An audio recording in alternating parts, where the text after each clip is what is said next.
Greg Andrick here, bringing you another Business Freedom Conversation post. So here is an article and a video that comes out of the Wall Street Journal.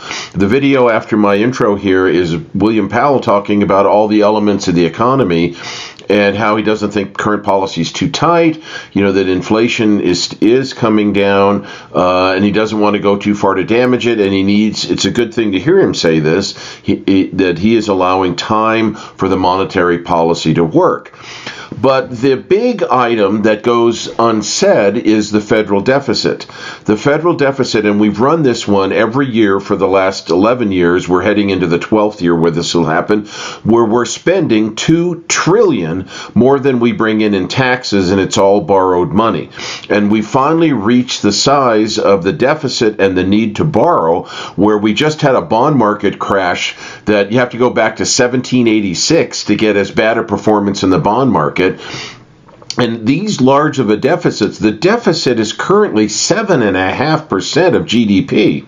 That is an enormous number. And that is probably why we're having a situation where the economy grows at 4.9% as it did in the last quarter, but we're also seeing inflation and an uneven economy, and the bond market's crashing. And why did the bond market crash? Because the government's pushing everybody else out. They're overwhelming the buyers, and we have buyers that have been our key buyers for the last 40 years are pulling out from buying our bonds.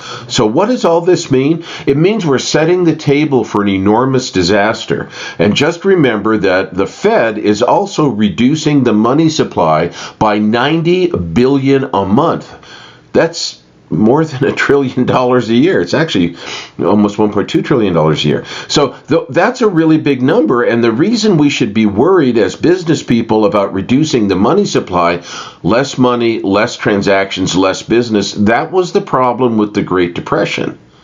And after World War II, we figured out this monetary policy that we have going now, and we got an enormous shot in the arm thanks to President Nixon, where he ended the gold standard. Can you imagine today even being on the gold standard? None of this would work.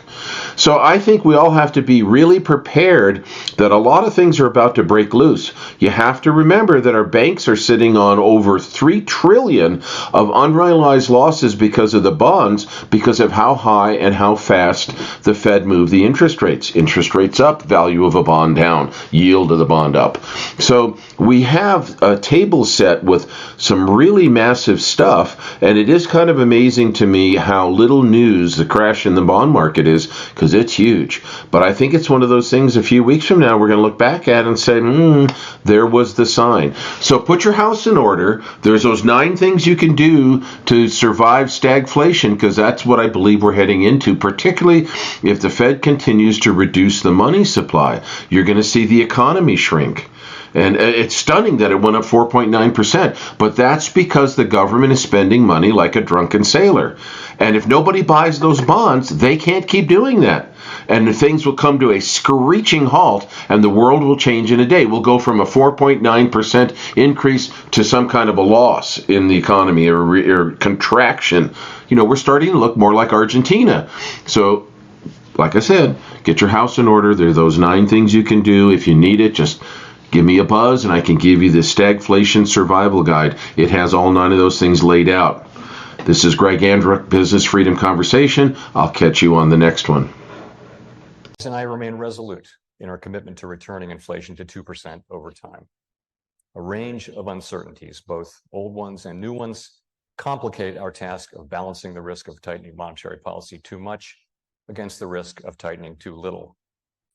Doing too little could allow above target inflation to become entrenched and ultimately require monetary policy to wring more persistent inflation from the economy at a high cost to employment. Doing too much could also do unnecessary harm to the economy. We certainly have a very resilient economy on our hands. We've got the economy growing strongly. If you think back a year, many forecasts called for the U.S. economy to be in recession this year. Not only has that not happened, growth is now running for this year above its longer run trend. So that's been a surprise, driven largely by consumer spending, driven by a very strong job market with people getting jobs with high nominal wages. And then as inflation has come down, real wages, which is spurring spending. And we've also had inflation coming down. So, it really is a story of much stronger demand. It's been a year since the last 75 basis point hike we did. It was at the November meeting in 2022. The first one was in June, so it's more than a year. So we should be seeing the effects. By the way, they don't all just arrive on one day. They arrive and then they're thought to peak and then to diminish. So there's a lot of uncertainty around lags. And one of the reasons why we have slowed down significantly this year is to give monetary policy time to work. If we have models for everything, we have formulas for everything. Ultimately, as a practitioner, we have to, be focused on what the economy is telling us, even taking lags into account. What's it telling us? Does it feel like policy is too tight right now? I would have to say no. I think the evidence is not that a policy is too tight right now. And we're at 5.25% to 5.5%.